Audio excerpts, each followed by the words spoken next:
je suis ravie de vous retrouver dans une nouvelle vidéo culturelle et aujourd'hui j'avais envie de vous présenter des livres de manière un petit peu différente de A à Z. Et on va commencer tout de suite avec la première lettre qui est donc A pour auteur. L'auteur dont tu as lu le plus de livres, je pense qu'il s'agit de Molière. Alors c'est pas du tout l'auteur que je préfère, mais toutes les pièces de Molière que j'ai étudiées à l'école et que j'ai continué d'étudier et à voir aussi surtout représentées, j'en ai vu énormément, vu et lu énormément. J'ai vu l'Avare, j'ai même vu l'adaptation avec Louis de Funès, j'ai vu et lu Le Misanthrope, j'ai lu l'école des femmes, j'ai lu la critique de l'école des femmes, j'ai lu Don Juan, j'ai lu Tartuffe, Le Malade imaginaire. Et il m'en reste plein à voir et à lire. J'ai hâte d'ailleurs, parce que j'aime bien Molière, globalement, même si c'est pas mon auteur favori.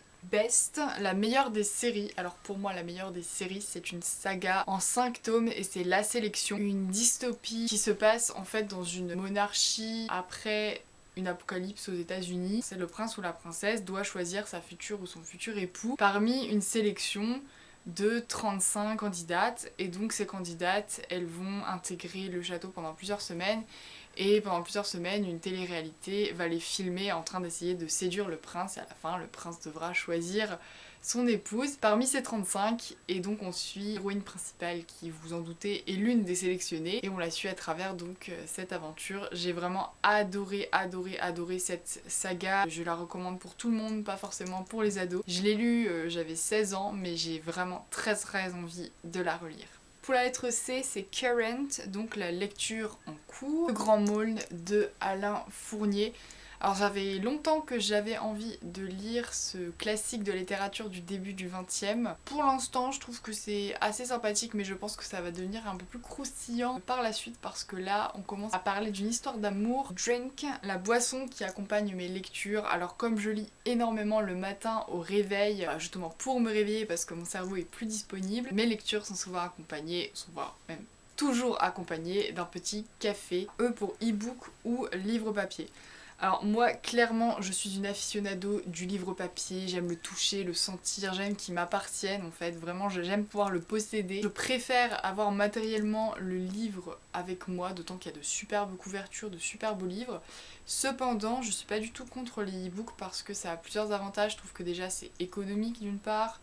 En plus c'est plus facile à transporter, on peut avoir plus de choix. Mais le gros désavantage pour moi c'est que ça fait mal aux yeux. On passe déjà tellement de temps sur les écrans alors le livre pour moi c'est aussi une manière de me reposer les yeux. Fictif, un personnage fictif avec lequel tu serais sorti au lycée, et bien je pense qu'il s'agirait de Julien Sorel, héros plutôt anti-héros du Rouge et du Noir de Stendhal. C'est vraiment un héros qui a bercé ma grande adolescence on va dire. Ce personnage de jeune homme de 19 ans, fin, un peu fébrile mais en même temps ambitieux, séduisant et qui joue de ses charmes justement. Très complexe et je pense que je serais tombée amoureuse de lui. Glad, un roman auquel tu es contente d'avoir donné sa chance. Et bien je pense que c'est un roman que j'ai eu il y a pas très longtemps. La plus secrète mémoire des hommes de Mohamed Mbougarsar, donc c'est le dernier prix Goncourt. Je suis pas du tout littérature contemporaine, c'est pour ça que c'était vraiment une gageuse de lui donner sa chance et finalement je lui ai donné sa chance parce qu'on me l'a vraiment conseillé. J'ai vraiment beaucoup aimé et je trouve que c'était un livre très original, j'ai pas l'habitude de lire. C'est pas un prix Goncourt pour rien.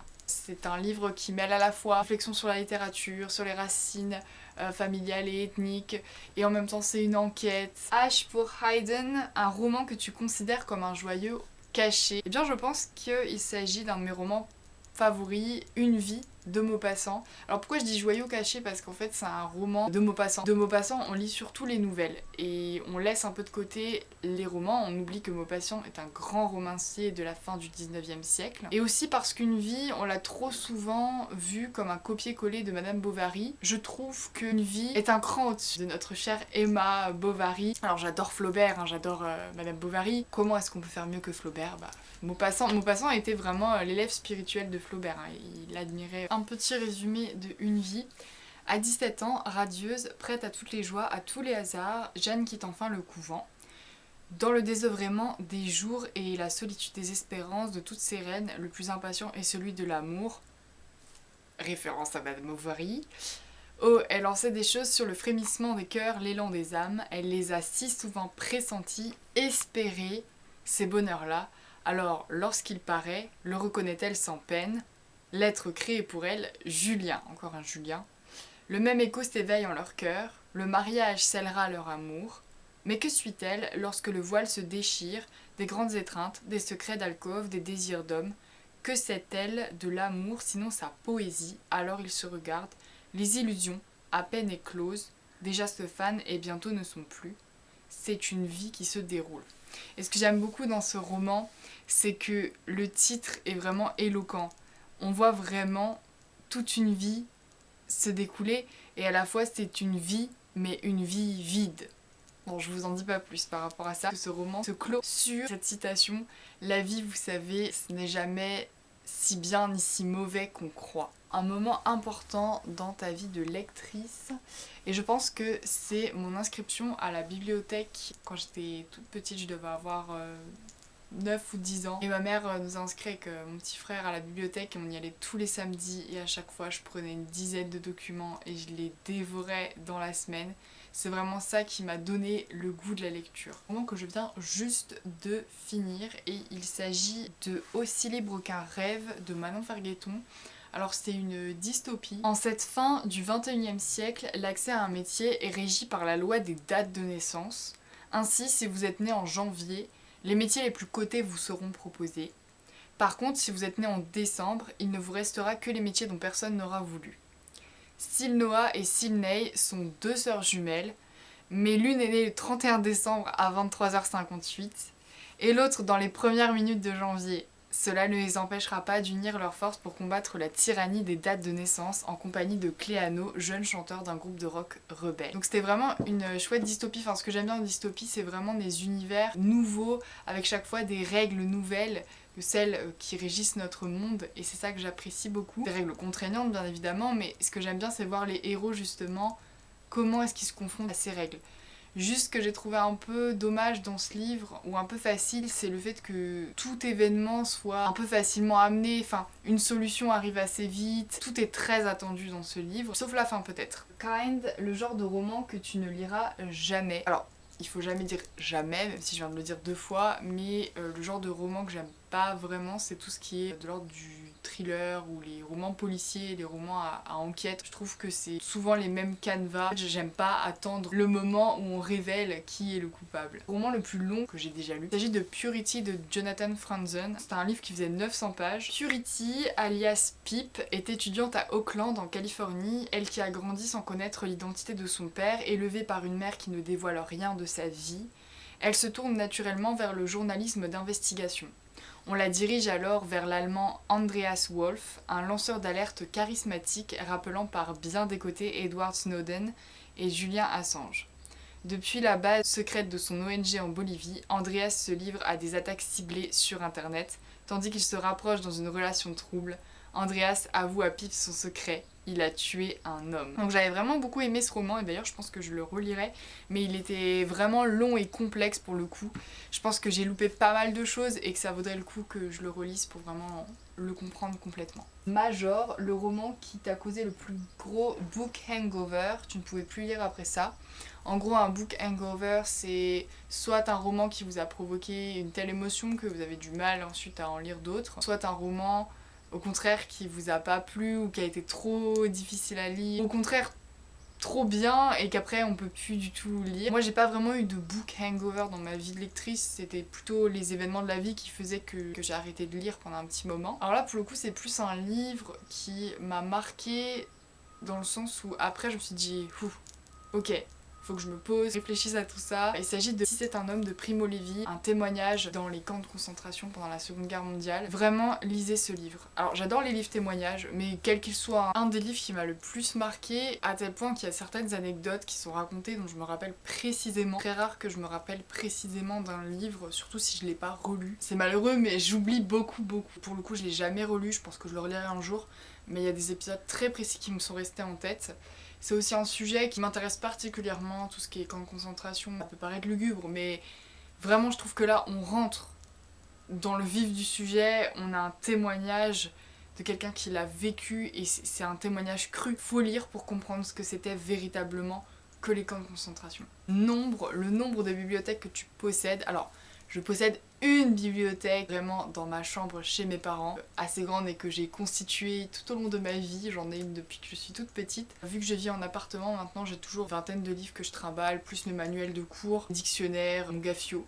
Voilà. J'ai pas 45 000 bibliothèques, hein. J'ai vraiment ma bibliothèque chez moi et ici une petite bibliothèque. O pour One, un roman que tu as relu plusieurs fois. C'est rare, comme je dis, que je relise des livres, surtout des romans. Je relis plus genre les BD ou des livres qui sont plus courts à lire. Mais il y a un roman que j'ai relu il y a pas très longtemps et que j'ai adoré, enfin que j'adore et que j'ai adoré, c'est Le Rouge et Noir de Stendhal. Quand vous relisez un livre, c'est toujours différent et ça vous permet aussi, quand vous grandissez, de comprendre plus. Et j'ai vraiment compris la complexité du personnage de Julien, beaucoup plus cette fois-ci qu'avant. Fils de charpentier, Julien Sorel est trop sensible et trop ambitieux pour suivre la carrière familiale dans la scierie d'une petite ville de province.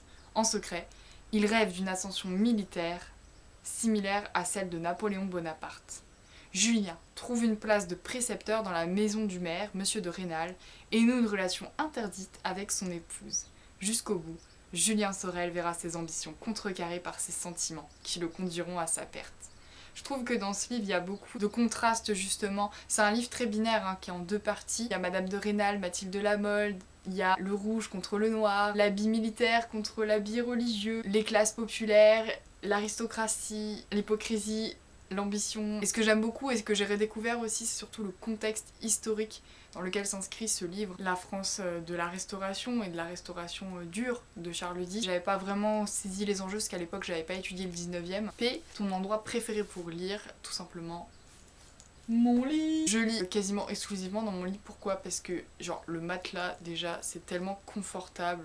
Enfin le canapé ça pourrait être bien aussi mais j'ai pas de canapé ici. Vu que je lis le matin en me levant et le soir en me couchant, généralement ce sont des moments propices à rejoindre son lit. Q quote, donc une citation d'un livre que tu as lu, qui t'inspire et qui te fait ressentir des émotions. La vie est quelquefois pour moi soit un enfer, soit un paradis.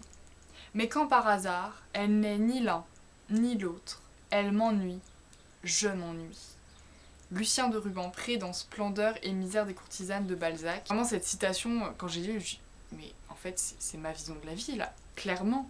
En fait je suis quelqu'un qui a deux peurs dans la vie qui commencent par E, l'échec et l'ennui. Je préfère avoir trop de choses à faire que de m'ennuyer. Je préfère être dans le stress de ne pas arriver à tout faire plutôt que de n'avoir rien à faire. R pour regret, un regret que j'ai en tant que lectrice, et mon regret ce serait de ne pas avoir réussi à rentrer dans la recherche. Proust, je pense que vraiment, il faut que je trouve un moment, genre un été entier pour me faire toute la recherche, donc les 7 tomes, et vraiment être dedans parce que j'ai essayé de les commencer en prépa et en fait j'étais tellement pas configurée psychologiquement parlant, mentalement parlant pour lire ça. J'avais pas la place mentale disponible pour le faire, donc j'ai lu 2 phrases et je me suis dit ok j'ai rien compris, c'est trop long, on referme, on ouvrira ça dans quelques années.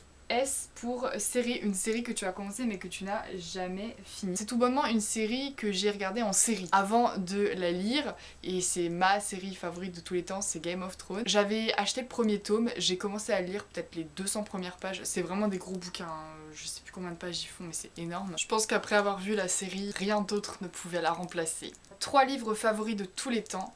Alors le premier ça va être plutôt une bande dessinée, ça s'appelle Les Nombrils, ma bande dessinée préférée. Beaucoup d'humour, les dessins sont très subtils, il y a toujours des petits trucs qui se cachent dans chaque case. Ensuite je voulais vous parler donc de La Sélection, je vous en ai déjà parlé mais je vais vous lire vraiment le résumé parce que je trouve que le résumé donne absolument trop envie pour cette dystopie. Et c'est d'ailleurs pour ça que j'ai acheté ce livre la première fois que je l'ai vu. Bon, pour la couverture aussi qui est magnifique, mais le résumé vraiment donne trop envie. 35 candidates, une couronne. La compétition de leur vie. 300 ans ont passé et les États-Unis ont sombré dans l'oubli. De leur ruine est née Iléa, une monarchie de caste. Mais un jeu de télé-réalité pourrait bien changer la donne. Elles sont 35 jeunes filles, la sélection s'annonce comme l'opportunité de leur vie. L'unique chance pour elles de troquer un destin misérable contre un monde de paillettes. L'unique occasion d'habiter dans un palais et de conquérir le cœur du prince Maxon, l'héritier du trône. Mais pour America Singer, cette sélection relève plutôt du cauchemar. Cela signifie renoncer à son amour interdit avec Aspen, un soldat de la caste inférieure, quitter sa famille, entrer dans une compétition sans merci, vivre jour et nuit sous l'œil des caméras. Puis America rencontre le prince. Et tous les plans qu'elle avait échafaudés s'en trouvent bouleversés. Tout jeu comporte des règles, et les règles sont faites pour être transgressées. Dernier livre dont je voulais vous parler dans 3 livres favoris de tous les temps, c'est Aurélien d'Aragon. C'est vraiment le livre qui m'a fait renouer avec la littérature du XXe siècle, parce que c'est une littérature que j'apprécie pas forcément. J'ai dû lire ce livre pour la prépa l'année dernière, c'était au programme des lettres modernes pour Ulm, et je suis tombée amoureuse clairement de ce livre parce que l'histoire d'amour, de société, de mondanité est juste waouh. Et surtout la prose d'Aragon. Alors c'est un poète Aragon et ça se voit dans sa prose. Qu'est-ce que c'est beau, qu'est-ce que c'est poétique. Alors j'aime pas tellement Aragon le poète, mais alors Aragon le romancier, dans le contexte de l'entre-deux-guerres. Une fresque de ce monde-là, de ce monde de paraître, d'hypocrisie aussi beaucoup, dans vraiment la bourgeoisie, voire l'aristocratie. Ce monde des années folles où on essaye de se divertir pour oublier le chagrin, les horreurs de la guerre. Et il y a cette histoire d'amour impossible entre Bérénice et Aurélien au milieu de tout ça. L'incipit de ce roman est frappant, je pense que vous le connaissez. La première fois qu'Aurélien vit Bérénice, il la trouva franchement laide. Totalement déstabilisant dans la mesure où on va vous raconter ensuite une histoire d'amour à partir de cet incipit. U pour Unfinished, un roman que tu n'as pas terminé. Plein que j'ai pas terminé mais que je compte terminer, mais il y en a un que je pense pas replonger dedans. C'est Thérèse d'Équerou de François Mauriac. Alors c'est un tout petit roman en plus, c'est pas énorme. Je suis tombée dessus un peu par hasard, mais ça faisait plusieurs temps que je voulais le lire. Bon, ça remonte déjà à plusieurs années. Hein. Mais en fait, quand j'ai commencé à le lire, il m'est tombé des mains. Enfin, vraiment, j'ai pas du tout accroché. J'ai trouvé que l'écriture a été âpre. J'arrivais pas du tout à me représenter l'histoire. Je trouvais que ça n'allait nulle part. Moi, quand je lis un livre et qu'il n'y a pas de but, je veux pas. Avec V, on a Very, un roman dont tu attends la sortie avec impatience. Alors, c'est pas un roman, c'est une bande dessinée et c'est le tome 10 des Nombrils dont je vous parlais tout à l'heure parce que vraiment, j'espère qu'il va y avoir un tome 10, mais ça fait 2 ans qu'ils ont pas ressorti de tome. Je stresse un peu, je me dis, non, ils ont quand même pas arrêté là, ils peuvent pas s'arrêter là, c'est pas possible. Worst, ta pire habitude livresque, et je pense que ma pire habitude livresque, c'est clairement d'entamer 36 livres en même temps. Là, clairement, je pense que j'ai bien au moins 5 ou 6 livres d'entamer. Il y a des livres que j'entame et que je finis pas. Et qui restent sur le côté. Quand je dois les finir, je me dis quand même, il faudrait peut-être que j'y finisse. Et du coup, je suis obligée de tout recommencer parce que j'ai oublié ce qui se passait au début. Donc, je m'ennuie facilement, je commence plein de livres en même temps et puis je me perds dans toutes ces histoires. Pour X, commence à compter en haut à gauche de ton étagère. Quel est le 27e livre? Mon étagère de chez moi. Le 27e livre, c'est Le dernier jour d'un condamné de Victor Hugo. C'est un livre que j'avais acheté parce que je voulais voir de quelle manière Victor Hugo traitait la question de la peine de mort. Vraiment du point de vue du condamné, mais à aucun moment il y a de prise de position de la part de l'auteur, contrairement à ce qu'on pourrait s'attendre pour un sujet pareil. Mais c'est pas un roman qui m'a énormément marqué. Je trouve que Hugo arrive mieux à déchaîner les passions qu'à faire de l'argumentation. Your, ton dernier livre acheté, une bande dessinée qui est juste magnifique, beauté. Alors j'ai acheté carrément l'intégrale, donc les 3 tomes. C'est à la fois une fable sur la beauté, une réflexion philosophique sur ce que c'est que la beauté, un conte philosophique finalement. Les graphismes répondent vraiment à cette réflexion sur la beauté parce que c'est hyper bien dessiné. C'est beau quoi, c'est vraiment, le dessin est super beau et l'histoire est super belle. Pour terminer, Z, le dernier livre qui t'a tenu éveillé bien trop tard dans la nuit. Il s'agit encore une fois d'une dystopie et d'ailleurs je pense que je vous ferai une vidéo sur mes dystopies préférées, que ce soit en livre et au cinéma, parce que c'est vraiment mon genre, ou mon sous-genre plutôt, préféré. Uglies de Scott Westerfeld. Dystopie pareil sur le thème de la beauté, encore une fois, qui propose toute une réflexion sur la beauté. Beaucoup aimé, ça faisait longtemps que je voulais le lire. C'est toute une saga, donc là il y a 5 tomes au total je crois. J'ai lu le premier qui s'appelle Uglies. Dans le monde de l'extrême beauté, les gens normaux sont en danger.